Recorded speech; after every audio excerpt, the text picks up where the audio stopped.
ایک بار کا قصہ ہے، کہیں دور پہاڑوں پر ایک عورت اور اس کا شوہر رہتے تھے۔ عورت بہت زیادہ دیندار تھی، لیکن اس کے شوہر کو اللہ پر اتنا یقین نہیں تھا۔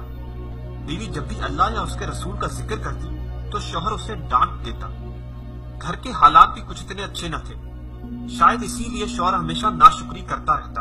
ایک شام گھر میں کھانا نہ ہونے کے برابر تھا، محض ایک ہی روٹی بن سکی۔ عورت نے سوچا کہ آدھی روٹی اس کا شوہر کھا لے گا اور آدھی وہ کھا لے گی، لیکن کچھ ہی دیر بعد باہر کا دروازہ بجا۔ عورت نے جب دروازہ کھولا تو اس نے بہت لاچار، مجبور اور بھوکا بھکاری دیکھا۔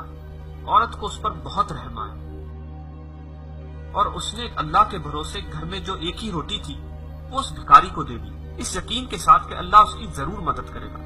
جب رات کا وقت ہوا اور اس کا شوہر گھر آیا تو اس نے کھانا مانگا۔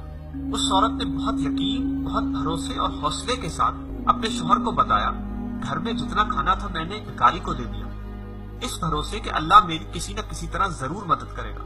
شوہر یہ سن کر بہت ناراض ہوا اور عورت کو برا بھلا کہنے لگا، لیکن اسی وقت ایک بار پھر دروازہ بجا۔ شوہر نے جب دروازہ کھولا تو اس نے دیکھا ایک شخص ہاتھ میں 18 روٹیاں پکڑے کھڑا تھا۔ اس شخص نے کہا، فلاں شخص نے آج نیاز کیا تھا تو یہ آپ کے حصے کا نیاز ہے۔ شوہر یہ دیکھ کر بہت حیران ہوا اور شاید پریشان تھا۔ وہ یہ روٹیاں لے کر اندر گیا۔ جب اس عورت نے یہ روٹیاں دیکھی تو اس نے فوراً کہا، اس میں 2 روٹیاں کم ہیں۔ شوہر یہ سن کر مزید پریشان اور حیران ہو گیا، لیکن اس نے بغیر کوئی سوال پوچھے دوبارہ باہر گیا اور اس شخص سے معلوم کیا اس میں 2 روٹیاں کم کیوں ہیں۔ اس شخص نے جواب دیا، میں جب راستے سے آ رہا تھا تو مجھے بہت بھوک لگی تو میں نے اس میں سے 2 روٹیاں کھا لی، مجھے معاف کرنا۔ شوہر بہت حیران ہوا اور پریشان ہوا اور دوبارہ اندر چلا گیا۔ اس بار اس نے اپنی بیوی سے سوال کیا کہ تمہیں کیسے معلوم کہ اس میں 2 روٹیاں کم تھی؟ عورت نے بہت مسکراتے ہوئے کہا، میرے اللہ نے کہا ہے جو میری راہ میں خرچ کرے گا میں اس سے 20 گنا زیادہ عطا کروں گا۔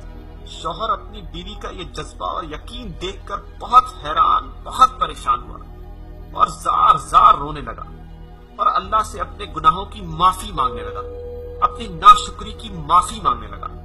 دوستو، اللہ پر یقین، اس پر بھروسہ اور تھوڑا سا صبر، بس یہی چیزیں ہیں جو ہمیں دنیا اور آخرت دونوں میں کامیاب کر سکتی ہیں۔ لہٰذا اللہ پر یقین کرتے رہیں اور صبر کرتے رہیں، انشاءاللہ وہ دلوں کے حال جانتا ہے، بے شک اللہ سب جانتا ہے۔ دوستو، کس طرح اس عورت کی اللہ نے اپنے غیب سے مدد کی، ہم کو بھی چاہیے کہ ہم اللہ پر بھروسہ رکھیں اور اس کی راہ میں خرچ کرتے رہیں، بے شک وہ جو وعدہ کرتا ہے اسے ضرور نبھاتا ہے۔